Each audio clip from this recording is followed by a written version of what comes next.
When I was growing up in Iran, my grandma lived with us. I followed her everywhere. When she swept, I swept. When she cooked, I cooked. When she prayed, I prayed like her too. At dawn, when she woke up for namaz, I woke up with her too. Praying at dawn is my favorite, she would say with a smile. Mine too, I would say with a wider smile. Because only the two of us were up at that time, and no one was there to stop me.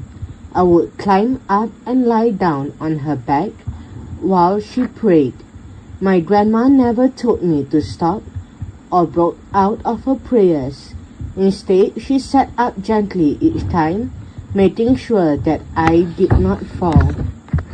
After her namaz, she kept watch for the bread delivery boy. She piled up the bread high on his bike, like a clever acrobatic act. But my grandma and I had a clever act too. We bought fresh bread every day without leaving our third floor apartment.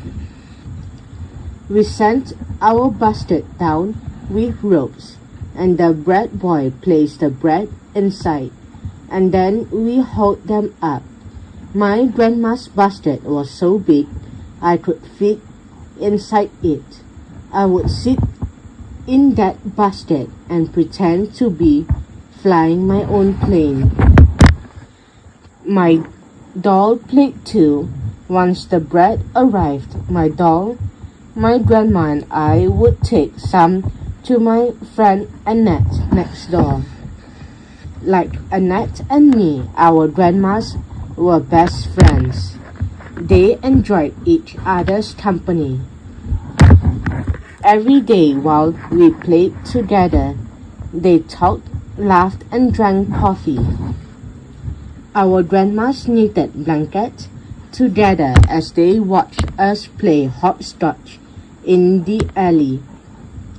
They donated them to my grandma's mosque and Annette's grandma's church.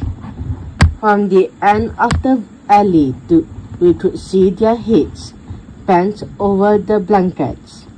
Annette's grandma with her silver hair, and my grandma in her favorite chador, the white one with small purple flowers. My grandma had all kinds of chadors. She wore them for different occasions. For parties and mosque, she wore a black one made of fancy crepe fabric. It was heavy, soft, and cool to touch. It looked like a magic cake. My grandma sewed all her own chadors, and I helped. Mostly I helped by draping her chadors on the table to build my rocket ship, or tying her chador around my neck so I could fly from the moon to planets. I was a super astro explorer.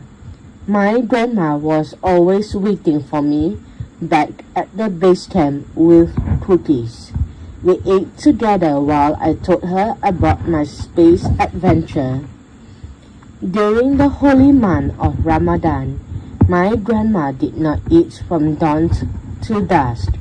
When she woke up to eat before sunrise, I woke up to eat too.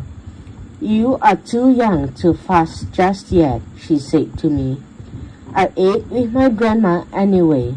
Then I ate as usual during the day, and after dusk, at iftar time, I ate with her again. One time when I was little older and finally fasted with her in the middle of the dark and somber night, I wore the chador she made me, and we walked together to the mosque. Inside the lights shone bright, and no one was quiet or somber. People laughed and ate and talked until it was time for prayers. My grandma prayed for Annette's grandma. She prayed that Annette's grandma would go to heaven. After the prayers, there was tea and milk, and dates and sherbet, and cookies. In the mosque kitchen, volunteers cooked rice and stew in giant copper pots. Some ate at the mosque, while others took the food home. We filled a dish, and on the way home, my grandma left it for a man sleeping on the sidewalk. As we walked away, she said a prayer for the sick man and poor in the world. The next morning, when I saw Annette, she whispered a secret to me. Last night at church, my grandma prayed for your grandma to go to heaven. My eyes widened. My grandma did the same thing at the mosque. Annette and I looked up. Our grandmas were talking and drinking coffee together.